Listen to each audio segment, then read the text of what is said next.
Connaissez-vous réellement d'où vient Corneille Nangaa?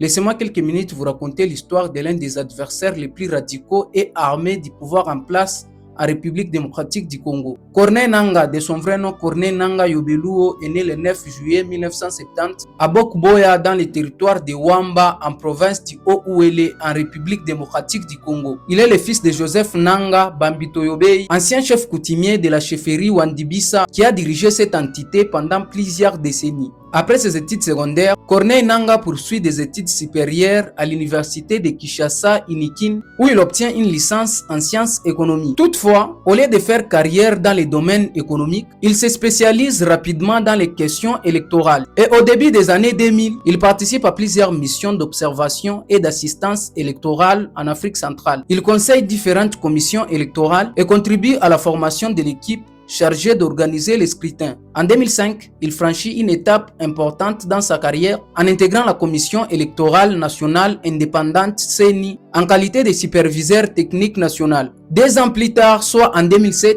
il est choisi pour coordonner la mise en place du réseau du savoir électoral en Afrique centrale. En 2013, avant d'intégrer la haute direction de la CENI comme secrétaire exécutif national adjoint, il occupe le poste de directeur des programmes à l'école de formation en Afrique centrale. En octobre 2015, le président de la CENI, l'abbé Apollinaire Malou Malou, démissionne pour des raisons de santé. Corneille Nangaa présente alors sa candidature pour lui succéder, mais sa candidature suscite profondément des divisions. La conférence épiscopale nationale du Congo, CENCO, s'y oppose ouvertement, estimant qu'un candidat issu de la société privée serait plus approprié et considère Nangaa comme proche du pouvoir de Joseph Kabila Kabange. Malgré cette opposition, il bénéficie du soutien de la majorité présidentielle et est nommé finalement président de la CENI le 20 novembre 2015. En réaction, la CENCO se retire des négociations interconfessionnelles destinées à accompagner le processus électoral. En décembre 2018, Corneille Nangaa se retrouve au centre de l'une des plus grandes crises politiques de l'histoire récente du pays. Quelques jours avant l'élection présidentielle, un incendie détruit plus de 800 machines de vote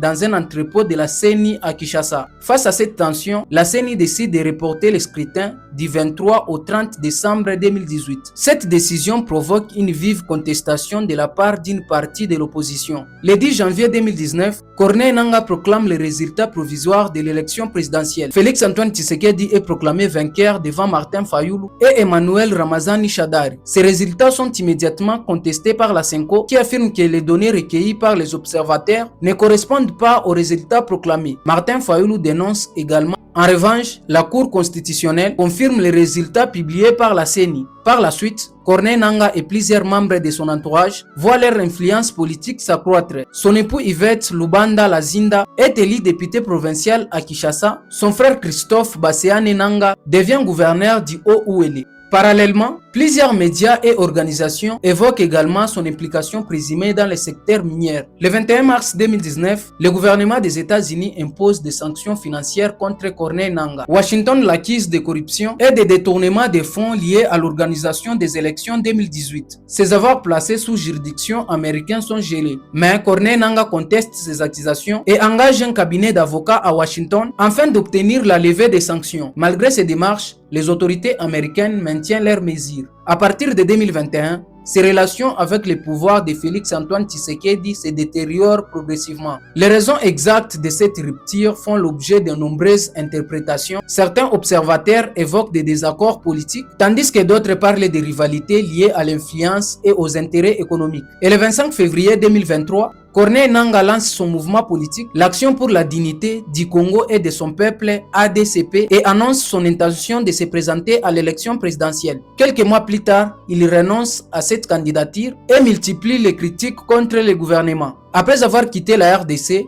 il séjournait en Ouganda, puis en Kenya où il se présente comme un opposant en exil. En septembre 2023, il accuse publiquement Félix Antoine Tshisekedi d'avoir conclu un accord avec Joseph Kabila Kabange lors des élections 2018. Mais cette accusation est rejetée par les autorités congolaises et n'a pas été démontrée par des preuves publiques. Et le 15 septembre 2023 à Nairobi, Corneille Nangaa annonce la création de l'Alliance Fleuve Congo AFC, une coalition politico-militaire qui s'allie au M23. Cette annonce provoque une importante crise politique et diplomatique entre Kinshasa et Nairobi. Par la suite, Nangaa rejoint les zones contrôlées par les AFC et les M23 dans l'est de la République démocratique du Congo. Il devient le coordinateur politique de cette coalition, tandis que Sultani Makenga demeure le chef militaire du M23. Aujourd'hui, Corneille Nangaa est présent dans les zones contrôlées par les AFC et les M23, principalement dans la province du Nord Kivu. Il affirme vouloir renverser le régime de Félix-Antoine Tshisekedi. Les autorités congolaises le considèrent comme un chef de rébellion et le poursuivent pour plusieurs infractions, tandis que lui affirme mener un combat politique contre le pouvoir en place. En 2019, il a proclamé Félix-Antoine Tshisekedi vainqueur de l'élection présidentielle. Quelques années plus tard, il prend la tête politique de l'AFC liée au M23 avec l'objectif affiché de renverser le pouvoir en place. Chocho.